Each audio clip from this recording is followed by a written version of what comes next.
Welcome to Christ the Center, Doctrine for Life, your weekly conversation of Reformed theology. This is episode number 229. My name is Camden Busey. I'm in studio today. Very pleased to welcome my guest. Let me introduce him to you. We have Dr. Carl Trueman, who is professor of historical theology and church history at Westminster Theological Seminary here in Philadelphia, Pennsylvania. Welcome back, Dr. Trueman. It's good to have you. It's great to be back, Camden. We really are delighted. I'm delighted to have Dr. Trueman in studio. We're going to talk today about his new book, Fools Rush In, Where Monkeys Fear to Tread. Of course, taking aim at everyone. This is a really fun book, a collection of essays that Dr. Trueman has written online. Mostly, are they all at Ref 21? Or most of them? I think they all come from Reformation21.org. Yes. But before we get into the book and dive right into it, I do need to mention a few bits of housekeeping. Of course, Christ the Center is listener-supported, and we rely on the generous support, both prayerful and financial, of all of our listeners and viewers. And if you're able to help us out, please visit us online at reformedforum.org/donate to help us to continue to produce and distribute all of our programs free of charge. We want to thank everybody for their support of Reformed Forum and this particular program, Christ the Center. We also have a few things going on the website with reformedforum.org. There's been some updates. You can find more video and also more blog posts and whatnot at reformedforum.org. So if you have any feedback, please get a hold of us at mail@reformedforum.org or tweet us at reformedforum. I want to thank everybody for helping us out and giving us your feedback. It's really important that you do that. All right. Well, Dr. Trueman, I'm really excited to get through this book. I got to tell you, I finished my class at Temple a couple weeks ago, my external course for the PhD, and I was just waiting. I had this book ready to go. As soon as I turned my paper in, I read this book. I started reading it on the way home, and I got a few chuckles. I think people around me were wondering what I was reading. But I'm reading this wonderful book by a British guy who's dressed in revolutionary garb on the cover. There's a fantastic foreword by your friend, Rodney Trotter. Yes, he doesn't write for everybody, but he will for me. Rodney Trotter's own words made its way to the publisher's description on the back of the book. So in a sense, we have a very cohesive piece of authorial intent here, from foreword to content to blurb on the back. So Fools Rush In, Where Monkeys Fear to Tread. Can you describe a little bit about what you do with Ref 21 and just your general MO as you go about writing these things? What is your intent as you seek to express your concerns in your own particular way on the web?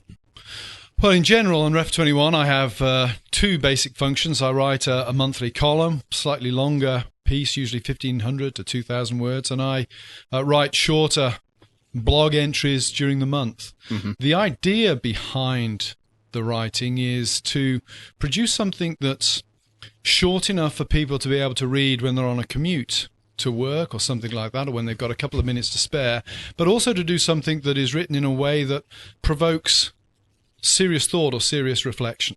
So the idea is to provide something that provokes, entertains, stimulates thought. Mm-hmm. Some of my blog entries are more flippant than others. I think it's important to maintain a certain iconoclastic approach, both to one's own theology and tradition and to those of other people. Yeah. But my primary purpose is not to get people who agree with what I say, but to stimulate people to think about serious issues that are affecting the church. Yeah, I agree. I think that's really helpful, and it brings me to a question I was perhaps going to ask later, but I think now might be a good time.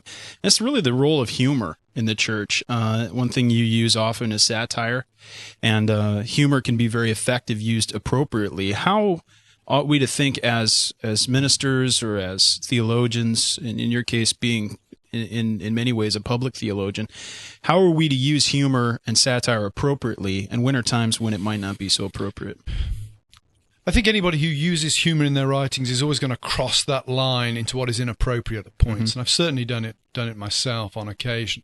I do think humor is an appropriate way of engaging in theological discussion and polemic. The Bible itself sanctifies it. You read those passages on idolatry, for example, in Isaiah, when he draws that picture of the man who goes out and he cuts down a tree and he comes home and half the wood he uses to heat his dinner with, and the other half he carves into a god and bows down and worships it. And Isaiah never asks himself the question, hang on a minute, why have I burned half of it to eat my dinner and given the other half the characteristics of a god? There's even cases of people mocking others, like Elijah with the prophets of Baal. He says, "Where is your God? Maybe he's in the can. Yeah, maybe he doesn't hear you." Indeed, and I think also you find it in passages. For example, the Ehud's assassination of Eglon, the comedic portrait of Eglon in Judges. Yeah. So humor is clearly in the Bible. It's clearly a legitimate means of stimulating theological thought and engaging in theological discussion. It has a limited but fine pedigree within church history. I would say if you look at Athanasius and John Owen, you'll find them using humor, parody, satire at times to make their points. The masters of the genre, I think, are Martin Luther and G.K. Chesterton. Yeah. What I think marks men like Luther and Chesterton out are two things. One, their humor is never done in such a way, or rarely done in such a way, that it merely belittles their opponents. Quite often it has a little sting in the tail for themselves as well. So Luther is portraying the absurdity of human pretensions in the wake of the fall and the glory of God. And he himself is condemned under that verdict of absurdity, and he's quite happy to pull himself into that on occasion. So I think there's the first thing is humor is sanctified by Scripture. It's a good way of presenting the absurdity of the human condition. And I think it also has a parable-like quality to it as well. There's often a sting in the tail in humor. I mean, the whole point of a joke, psychologists will tell you, is that it pulls you in on one track, and then there's that sudden reversal that generates the laughter or the humor. And I think that's a very good way of educating people, making people sit up and pay attention and think. So where do you cross the line? Obviously, there are crudities that are inappropriate for a Christian to engage in. Cruelty, all humor is cruel to a certain extent, but excessive, pointless cruelty for the sake of cruelty. And the target of it, I suppose, if it's a person versus a feature of what somebody may be doing. Sure. And thirdly, I think when Christians use humor, it has to be for the purpose ultimately of teaching and not merely entertaining. Yeah. I'm not a big believer in much humor in the pulpit. My sermons are much less humorous, if you like, than my writings, because I think the minister is there to preach the word of God. He's not there to entertain. Now, humor does have its place in the pulpit, but I think very infrequently. Yeah, we think about what the minister is. He's a herald in many ways of the king. And how serious might we take the king if he sent his jester? Yeah, and I think the habit in certain American quarters of telling lots of jokes, using the first 15 minutes of your sermon to tell jokes, the purpose, as I see it there, is not educative. Quite often it's trying to demonstrate to the congregation or the audience that, hey, I'm a regular guy, I'm a funny guy. Yeah. And getting the audience to trust the preacher. That's not appropriate. That kind of humor is not appropriate. That's just entertainment. And that trust and authority comes from ordination, the integrity of a call, integrity of the office, and the faithfulness of the words he's saying, how true they are to God's word. Yeah, I mean, I won't mention a name, but one of the so-say most influential preachers today preaches for, an hour. I would say he probably actually only preaches for about 20 minutes. When you extract the jokes, the non-educative jokes from the sermon, you're left with 20 minutes, maybe. Well, that's not impressive, and that's not a model for preaching. I think you're right on there. Now, recently, through your writings and also your appearance at Together for the Gospel, you've become known as somewhat of the anti-celebrity celebrity. Indeed. And I love the title. Yeah, exactly. That was kind of my thought several months ago. It was only confirmed here after T4G, but Now, you've become, I think rightly so, a recognized voice in the so-called fight against Christian celebrity. How might we define celebrity? And could you provide us, just expand on that subject in terms of what's going on in our conservative circles recently? Yeah, I think part of the problem, I mean, when I'm writing blog posts or little articles on this, I'm using the term celebrity in a way that is not always clearly defined. There's a problem of definition. And, for example, in my engagement online with Thabiti Anwabile, he was challenging me over the definition of celebrity, and I'm happy, if you like, to let the term slip. I'll tell you the things that I'm concerned about. Whether they're celebrity or not is neither here nor there. These are the things I'm concerned about. The rooting of authority in a man because he's a charismatic public figure, and I mean charismatic with a small c. I'm not talking gifts of the Spirit. I'm talking Hollywood-style charisma. If you look at Hollywood stars, come election time, they're all going to be wheeled out to give us their totally uninformed, idiotic opinions on everything, global warming to third world debt. They're no more qualified to comment on those things, maybe sometimes less qualified than you or I are.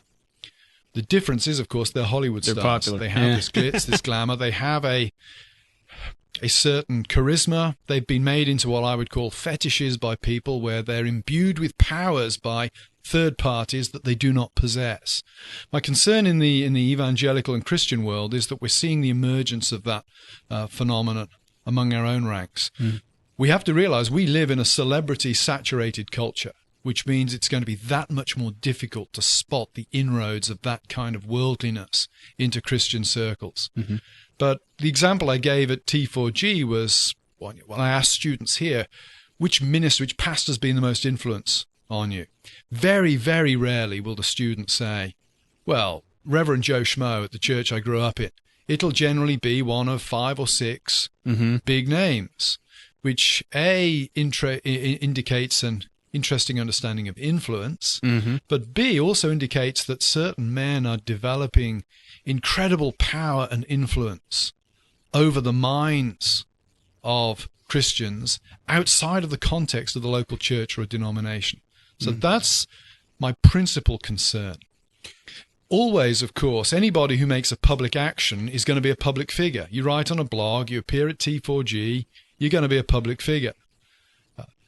Some people have said to me, well, it's very difficult to say no when somebody comes up and asks you to sign one of your books. And I've signed books that I won't sign books that I haven't written, like the Bible, for example. I won't say who, but my brother once, the Bible. My brother once asked, got in line and felt sorry for the second gentleman who was in line. No one was asking him to, the second person to sign his book, so he had him sign a book that wasn't his, and he did. I like that story. I won't say names, but I'm not talking about trivia like that. I'm talking about men who come to wield huge power, not because of the office they hold, but because of the power that is given to them by their audience. And I'm going to say that what impressed me about the guys on the T4G panel was, there was a young minister there who'd preached at some point to a crowd of 55,000 people, apparently. That's a huge crowd. This is a young guy with a lot of power. What impressed me about those guys was they saw the problem.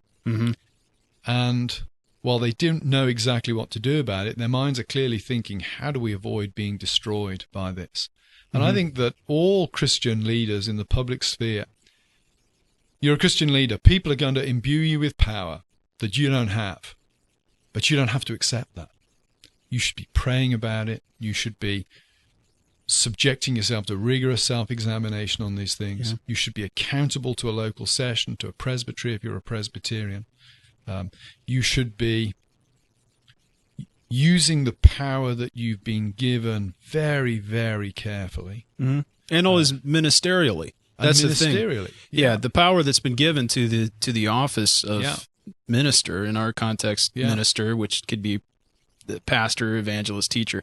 But that needs to be used rightly, and too often the ministerial and declarative authority, which is given through the office via the keys of the kingdom, the mandate Christ has given to his body, that gets abused and used in all sorts of things. I mean, we have to remember, 1 Timothy 5 is very clear. Elders are worthy of honor. And elders, indeed. Double honor, and especially those who teach. So, again, I think the Reverend Daniel Bile made landed some good punches when he sort of chided me gently for implying that we shouldn't be honoring elders, and especially those who certainly want to do that.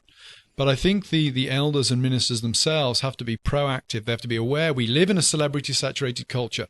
We are going to be put up on a pedestal by people, and therefore we have to take measures and steps in advance to make sure that doesn't destroy us.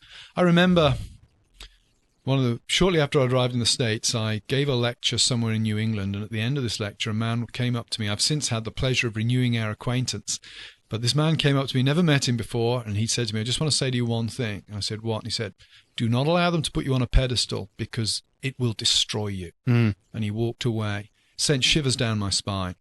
And I think that was very, very wise advice. And as soon as, what I would say, ministers start to develop that swagger, maybe it's not celebrity so much as swagger sometimes, what I call the swaggerati out there, that's a problem. It's a major problem. It's a major problem. Let's speak about this in light of the ancient church. You teach the ancient church course here. I want to get into some issues of ecclesiology, but first, I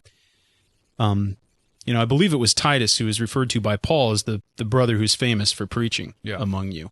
You mentioned earlier about the connection between being known or being recognized and power as it resides in office. How do we understand the connection between being known for being gifted and God blessing you and having a fruitful ministry versus being known just for other considerations that are maybe not entirely things we should be interested in? Well, that, again, I think comes down to the self-awareness and the self-policing of the minister. I'm trying to think of... It's difficult to address these without getting into specifics and pulling personalities in. But you don't always have to appear on television. You don't have to have a constant Twitter feed. You don't have to have a website named you don't have a Twitter feed, do you? I don't have a Twitter feed. I did have a spoof Twitter once, but it became an excuse for all my enemies to kind of dogpile on me. And I thought, well, I'm not going to have a spoof Twitter feed just to allow my enemies to trash me. They can trash me on their own website. You don't have to have a website that advertises your own books all the time. There are a whole host of very simple things that you can do. And I'm not saying that any of those things are wrong in themselves, but they've got to be handled very, very carefully. The world doesn't need to know that you're sitting in Starbucks in Chicago airport, drinking a latte, about to fly off and speak somewhere important. Your wife needs to know that. Your elders need to know that. Maybe your congregation need to know that so that they know they've got to call somebody else on the session if they have a pastoral crisis. But Joe Bloggs in California doesn't need to know that. Mikhail Voroshnikov in Russia doesn't need to know that. So I think self-policing and the injection of a bit of humility into the way ministers present themselves would go a long way. A humility question's interesting. But before we get there, I mean, do you find analogs with various accounts of the ancient church? One thing I think you mentioned before is bishoprics. Yeah. How do you see what's going on now, maybe accidentally running up against and looking very similar to what were bishoprics in the ancient church? I think sociologically there are some close parallels. I think that what we see today is very similar to the kind of debates that were going on in the 3rd and 4th century over a heresy called Dontatism. Yeah, you have this issue really from the inception of Christianity in the Acts of the Apostles onwards through the early church fathers to the 3rd and 4th century. You have a trajectory that emphasizes the importance, the legitimacy of martyrdom. I think by the time you get to the 3rd century, that creates a situation where almost the ideal Christian is the one who has suffered persecution from the state for their faith.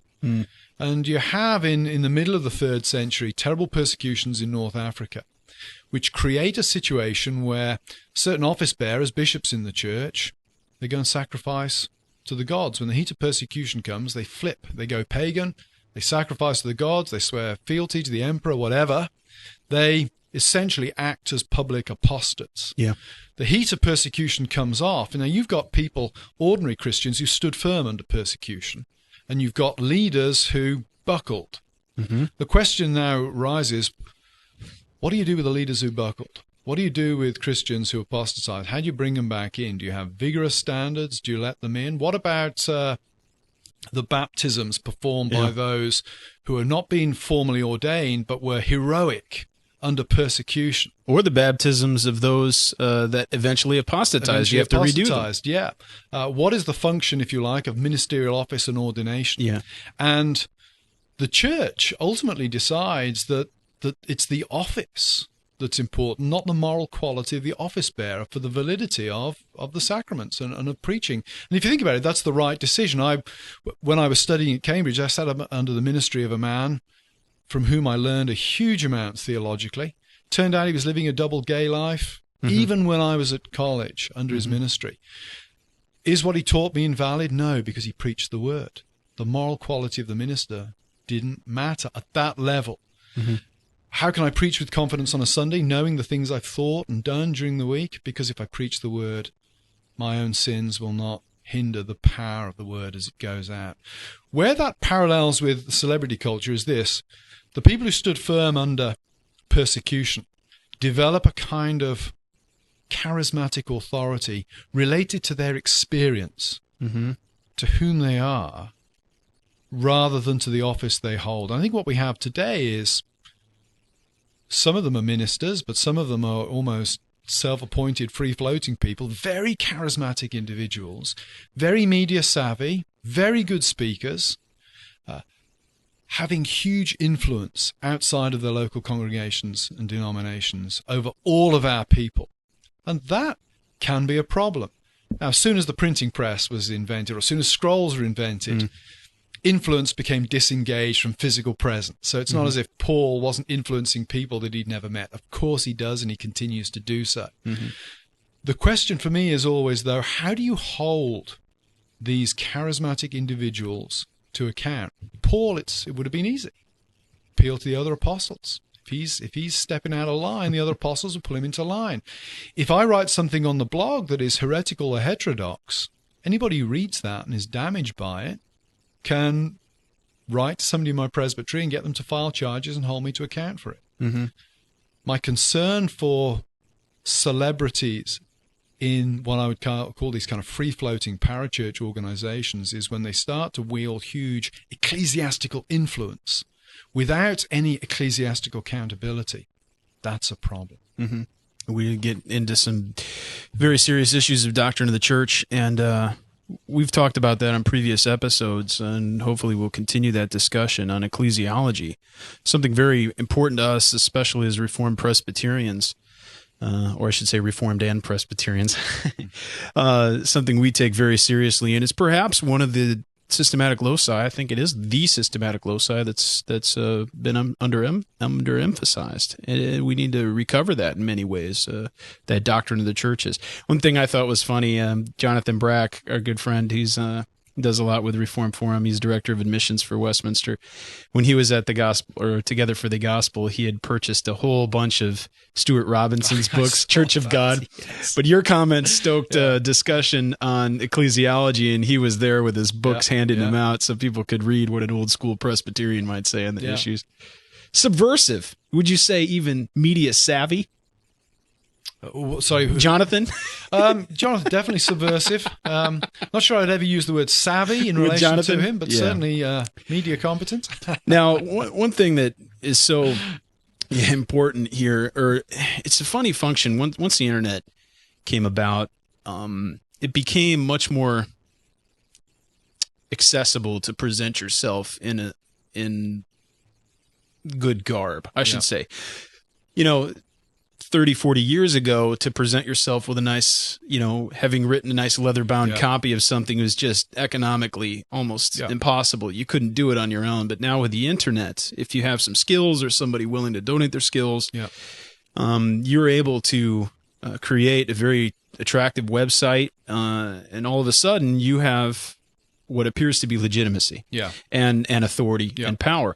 One Two of the big themes you write about in these essays are authority and authenticity. I want to read a quote from pages 11 and 12 to get us started. One of my favorites. Even more significant for Christians today, I suspect, are the peddlers of authenticity that now swarm around the web. They're easy enough to spot: the slightly out of focus web page photo with eyes averted from the camera, serious, pensive expression, soul patch, glasses in a style first sported in the 70s by existentialist Swedish hairdressers called Sven, perhaps torn jeans, autumnal lighting, maybe a few leaves scattered on the ground, and above all, constant grating references to authenticity. How has this phenomenon even become possible? And how do people use it to promote themselves rather than, Jesus Christ and the message of the gospel? Are we talking about authenticity here, or well, just authority and the call to false authenticity, and it's being used as a tool to promote self rather than? Well, I think the definition that the working definition of authenticity that most of these characters seem to operate with is talking bluntly about myself all the time, presenting my issues as if they have to be the issues of everybody, extrapolating from my experience. I mean, I get tired of people who are struggling with passages in the Bible and doubting them, assuming that if you're not sharing their doubts, somehow you're intellectually dishonest or intellectually not up to the mark in some way. Authenticity seems to me to be a word that means I'm going to say whatever I want. And if you don't conform with it, then you are dishonest, inauthentic in some way. I wish the word authenticity could be taken out of the dictionary because I'm just not sure how useful it is. There's a great book written actually called The Authenticity Hoax, which looks at the use of the term. You've talked about Kierkegaard and it's, Heidegger's another. We talked existentialist thought. There is so being authentic is things we don't mean at all in the Christian context. The Bible does not call us to be authentic. Not that way. The Bible calls us to live as we've been called. Right. And not to live duplicitous lives. Maybe that's another way to understand that we follow Christ and don't put up a false pretense around that. But, this is fascinating to me. This whole essay, just the ways in which somebody can construct a public persona. Yeah. And then automatically that nowadays, as long as you get enough people coming to the website, it builds on itself, and maybe through Twitter and other things, even to the point where people are promoting their own books and singing their own praises. That comes along with this notion of humility. And how are people using humility now, wrongly, to actually promote their own cause?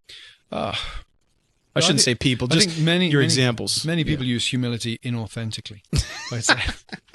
I think as I give some examples in the book of, there's an example there of a person who finds that somebody else has puffed them on their blog. Yeah. So they thank them publicly on their own blog and say how humbled they are by this. Well, if you're that humbled by being mentioned by a famous person, why don't you contact them privately? Why do you need to tell people, I'm being mentioned by this famous person? Oh, and it's really made me humble. It's made you humble. You won't draw attention to it. You might contact the person privately and thank them. Yeah. But I think looking at how often you refer to yourself in your writings and looking at how you refer to yourself. Do you parody yourself? Do you send yourself up? Do you make comments that show you in a less than brilliant light? Great. Or do you constantly puff yourself and how important you are? Yeah. And the other question I always want to ask about bloggers is, what else have you done? I mean, I remember somebody making a comment, I think, about me saying, hey, Trueman is just a self-appointed blogger. Well, I would want to say, one, I'm not self-appointed. I have a job. You were hired by what I write about. And you were hired to write these columns too. I've written a number of books. Yeah. Here I am puffing myself on your program, but I'm just making the point. Yeah. I've written legitimate books that have been reviewed in legitimate journals, sometimes very critically, but serious. And thirdly, I'm ordained. Mm-hmm. I don't appoint myself to my office in the church. I was elected by a congregation and approved and appointed and examined and appointed by a presbytery. So I'm not self-appointed. You may not like what I write. You may think it's complete garbage. You're free to do that. Mm-hmm. But you're not free to say I'm self-appointed, because I'm not. Mm-hmm. I write in an area that I've been ordained to instruct in. Well, it doesn't take long just to go to the celebrity column or whatever in any magazine or any website like Google News, for instance, to see names that are famous for being famous. Yeah, the celebrity for the sake of being celebrity. And even in the Christian world now, for various sociological reasons, some people become famous because they gathered a lot of Twitter followers or a lot of attention on Facebook or something. And we also don't want to say that the stamp of ordination all of a sudden changes you ontologically, like the Catholics might say. But at the same time, we do find that people are rising to the top of being noticed simply for the fact of having been noticed. Yeah. And it's not necessarily their fault, or if they're viewed as having authority, it's not necessarily something they've sought themselves, but it's just a fact of what's going on, even in the conservative Christian circles nowadays. People receiving that power and authority from others, at least being perceived as having it because they have a lot of followers. And it's very odd now because with Twitter, etc., exactly, you can see everybody else's follower count. So in some measure, you could say, well, this guy has 3,000, this guy has 100. We know that you can quantify value or importance by an actual number, even though it really has nothing to do with the significance of what someone might say. Yeah. Well, and can you say anything significant in 140 characters? I mean, the problem is, my experience of reading Twitter is some of the most able theological minds out there who have Twitter accounts are reduced to sounding like Chinese fortune cookies. And that's a problem. Aphorism cookies. They never tell fortunes anymore. They're just aphorisms. Aphorisms, okay. Yeah, that's what I say. And a lucky number. But we don't do that. Another thing related to this, these people that are often given authority are seen as leaders in the Christian community.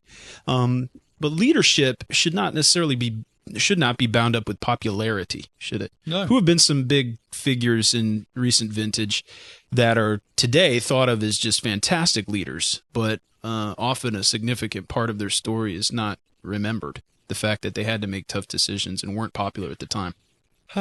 You meaning specifically in the church or just leaders in general? Just in world leaders or anything like that. I think Margaret Thatcher would be one example. Still a lightning rod of controversy, but somebody who had to take tough decisions. Within the church, I would think of a man like Martin Lloyd-Jones, Charles Haddon Spurgeon. These are guys who made tough calls at various points in their careers, stood apart from things that could have given them quite a lot of what we might describe as earthly or worldly success, but they chose to make tough decisions and take hard stands. And I think it happens probably hundreds of times every day in small churches all over the world where leaders we've never heard of have to take tough stands in their congregations on issues, maybe put their jobs on the line. So, popularity is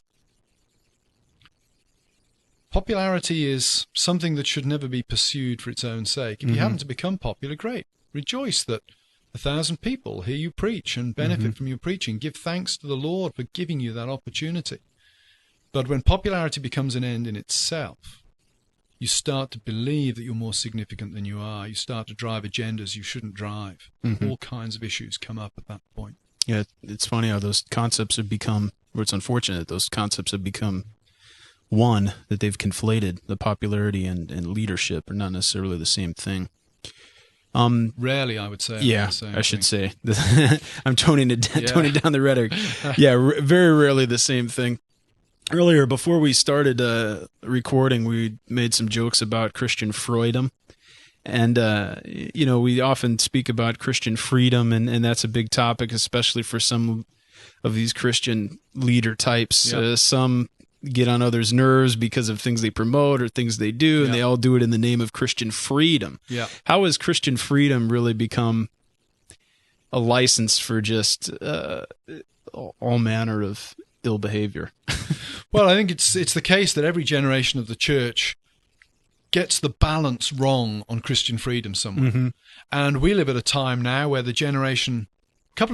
few generations before us, I think got the balance on Christian freedom wrong in a strongly legalistic direction. Sure. So there's a great temptation today, having rediscovered the notion of Christian freedom, to overreact and also to allow the excesses of a previous generation frame and define what we think of Christian freedom today. I'm thinking, for example, of taboos on alcohol. That, the turn of last century, alcohol was a huge social problem. You had prohibition in the United States. Fundamentalism became very closely identified with the temperance cause. Smoking was verboten in forbidden in Christian circles. I should Speaking say. German now. Yeah, sorry. The British guys. Verboten sounds so much better than forbidden. At least you said verboten, not verboten. So there's been a tendency in our generation to react against those unbiblical taboos and to see our freedom as, we can smoke cigars. We can blow smoke in your face to make the point that we're free. Well, I think the New Testament teaching on Christian freedom is that we are really free to serve others. That's what freedom really means in the New Testament. That was one of Luther's great insights, I think, into Christian freedom. So maybe Christian freedom means not drinking in the company of somebody for whom that would be a real stumbling block. Yeah, Romans 13. Not smoking. 14. Certainly the kind of language that I've heard some younger Christians use, even using the F word. Yeah.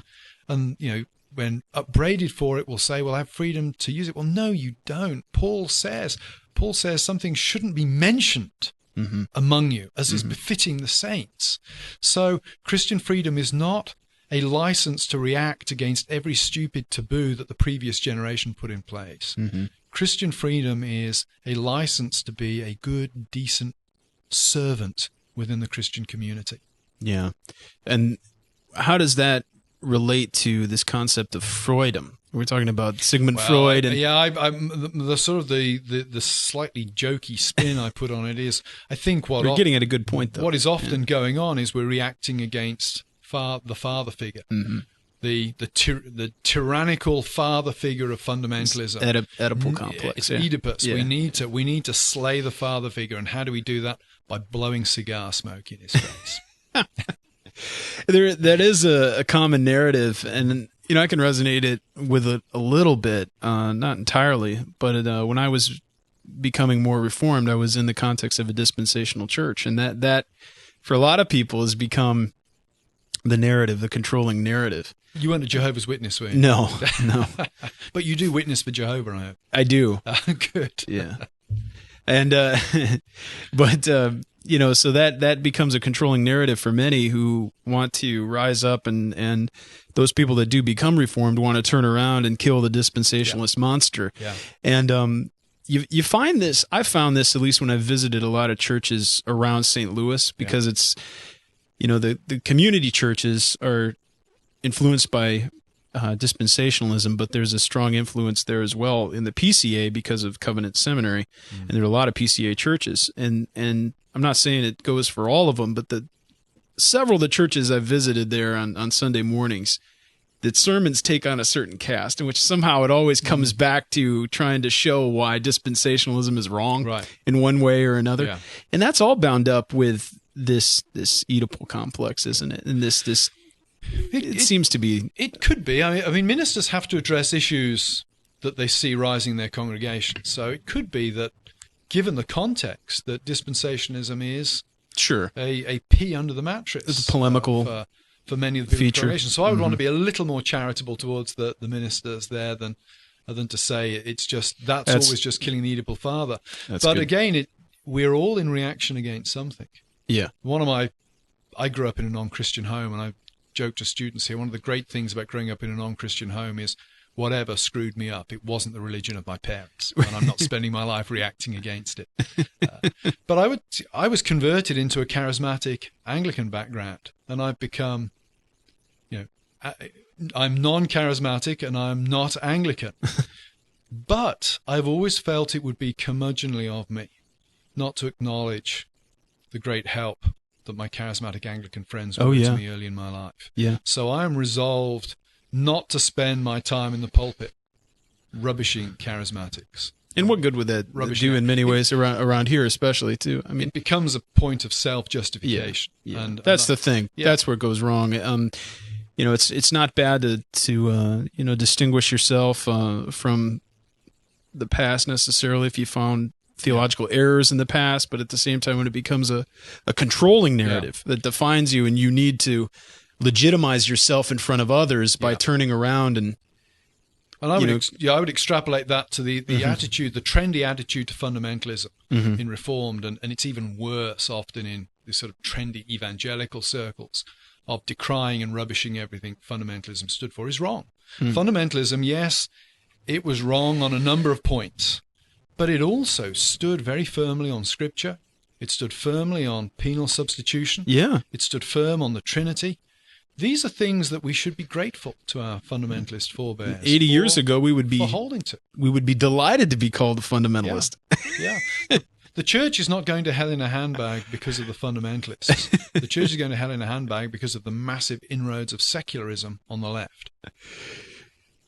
Shifting gears just a little bit, is it possible for Christians to be cool? Not in the OPC, I don't think. Well, my sons would tell you that it is impossible, certainly for an OPC minister, to be cool. Again, it depends how you define cool. I think cool should not be an end in itself. Yeah, Some people have a natural gravitas, a natural ambience of cool about them. But those who studiedly cultivate it, that's a problem. And I would say more problematic than cool is the idolatry of the image of youth in the contemporary church. There are ministers out there. Yeah. Can I name one? Yeah, you can name one. Mark Driscoll. Yeah. Mark Driscoll dresses like my 18-year-old son. Yeah. He's a guy in his early 40s. If my son met him, he'd say, Reverend Driscoll, you're old. It doesn't cut any ice with the young people. Now, I'm not saying you've got to get up and preach on Sunday morning in a dark suit, white shirt, and black tie.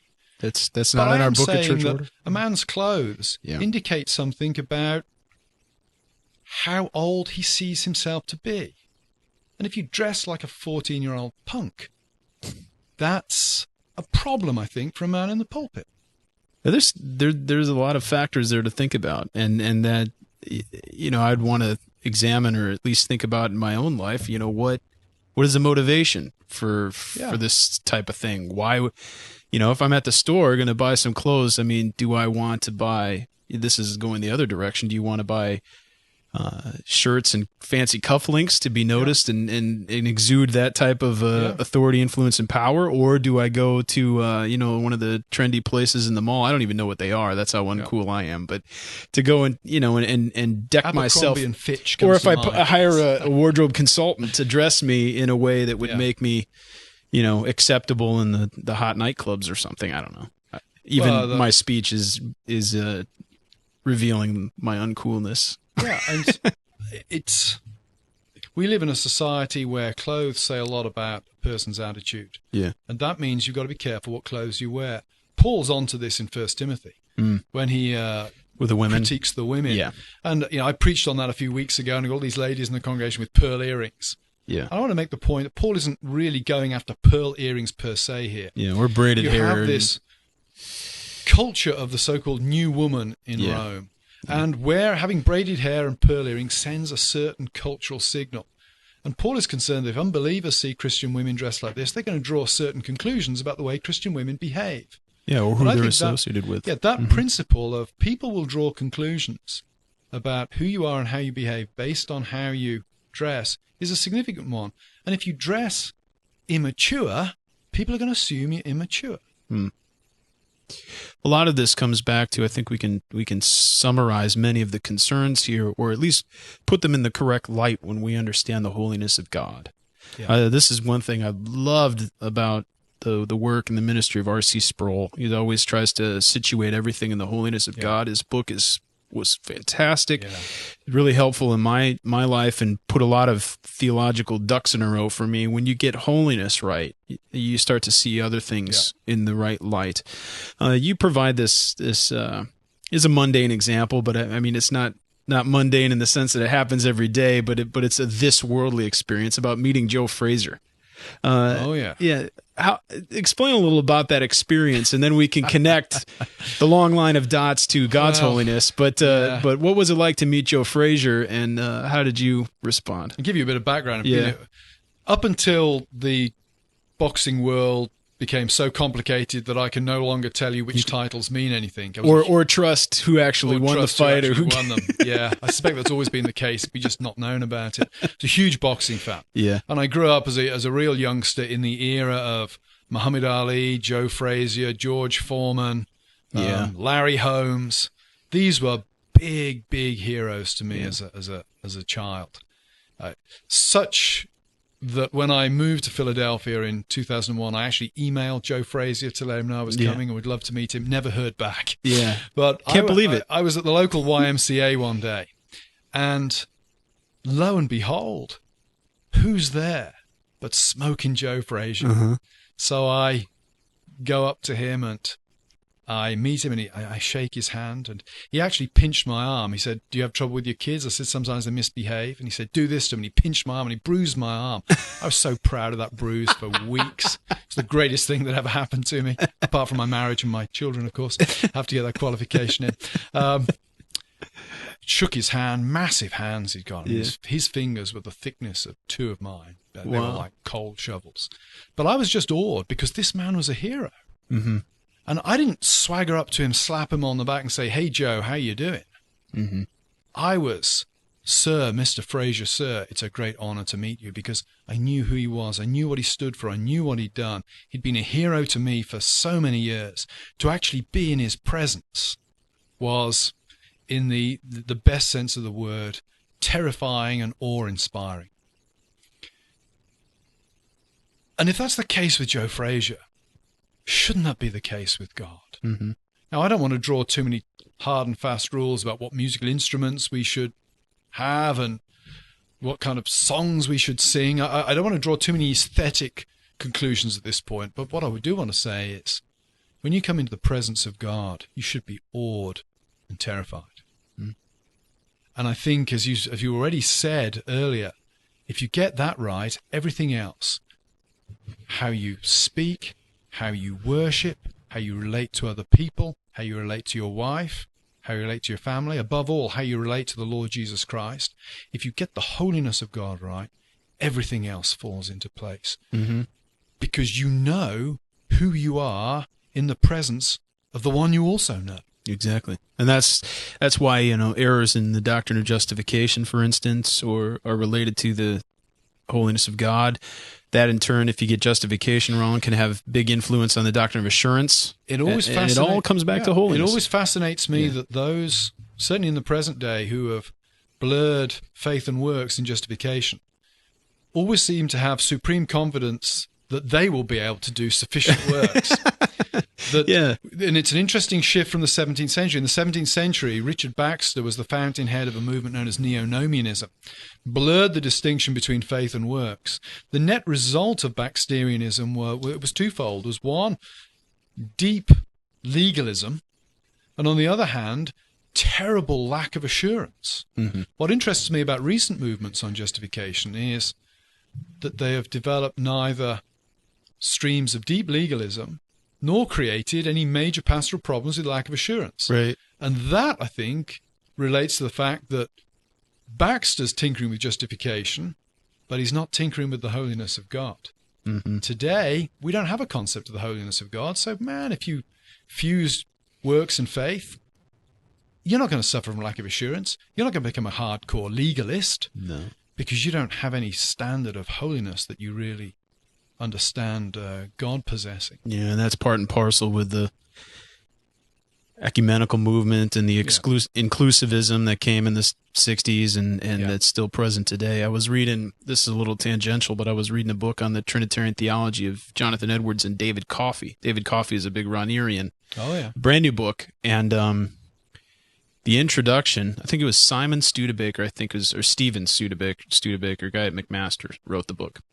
And the introduction said that, he's trying to provide a bridge between present-day evangelicals, and he counts people that subscribe to the Westminster Confession as evangelical. Daryl Hart would disagree with that. Yeah. But the point being that he was trying to bridge the gap and thinking that Jonathan Edwards' Trinitarian theology was basically leading to a healthy post-Vatican II ecumenism. And it was just astounded that he attended an adult Bible study at an evangelical church, and the teacher said that although there are probably some Catholics, maybe many Catholics that are saved, that they're saved in spite of the church, and that the church itself and its doctrine are apostate. He said this kind of vitriol still goes on today, and I was just reoriented to the broader Christendom movement and how much ecumenism and inclusivism has taken over. And he says, how could we say, basically that people that are from other religions can't get the grace of God, and they're not getting the holiness aspect of it when they think that way. I also think, to add another dimension to that, I think the increasing emphasis upon social causes in Protestantism has also fueled ecumenism. If the single biggest issue in the entire universe is abortion, you're not going to find much of a problem with Catholics on a whole host of doctrinal issues. Now, I'm not saying there that abortion isn't a hugely important social issue. It is. But you should not allow it in the theological sphere to trump clear doctrinal differences between Protestantism and Catholicism. And there's certainly other issues of charity we can talk about, and how we respond. I mean, to others, but yet this ecumenism is very dangerous when it becomes a controlling feature of how we go about our theologizing and our ecclesiastical relationships. It's rough. Well, I got one more question for you. Just in closing up, we talked a lot about celebrity and people promoting their own materials. I have a hypothetical question for you. What might it say for somebody who would write the foreword to their own book and the description on the back of the book? It would depend on whether they're doing it under their own name or not. If I can quote Roger Daltrey at this point, I have a full-faceted multiple personality disorder. My doctors told me I'm not mad, but frankly, it sounds mad to me. Well, it's of course only hypothetical questions, but of course, pick this book up. It's fantastic. Fools Rush In, Where Monkeys Fear to Tread, Taking Aim at Everyone, published by Presbyterian Reformed Publishing. I'm very thankful to them for this book. And also, I should mention, of course, the Alliance of Confessing Evangelicals. You can visit their website at alliancenet.org, but the website that Dr. Trueman writes at is reformation21.org. There's a lot of stuff going on there. I do some of the book reviews there, so I would encourage you to visit the website, and we're always trying to put good materials out there. But that was the genesis of this book, and but it's nice to have it in one collected volume, and it is really a joy just to sit and read. And you've even got a little glossary in the back. I have, explaining some of the English terminology to the colonials. Yes. But I should mention also that not only does the book contain essays, but then there are related blog posts that are tacked onto the end that kind of often give you just another perspective on the same idea, and it's very helpful. I appreciate the way this has been edited, compiled, and published, and it's definitely something I think all of our listeners would do well to purchase and to read. So, Dr. Trueman, thank you so much for joining us. It was wonderful to have you again. Thanks for having me. Enjoyed being here. I do want to mention, of course, that Christ the Center. We're available online at reformedforum.org. There you'll find not only Christ the Center, but all of our programs. You'll find out information about how to subscribe to what we're doing and get our episodes automatically downloaded to your computer or your phone or your iPod or whatever. And, of course, if you want to get a hold of us, you can email us at mail@reformedforum.org or tweet us. Our measure of legitimacy, of course, is our Twitter follower account. Yeah, and our authenticity at Reformed Forum. In all seriousness, it's a helpful communication tool, I think, used correctly, although there are a lot of dangers to it. But you can tweet us if you want to suggest something or get a hold of us. But, of course, I do also want to thank everybody for listening, and we hope you join us again next time on Christ the Center.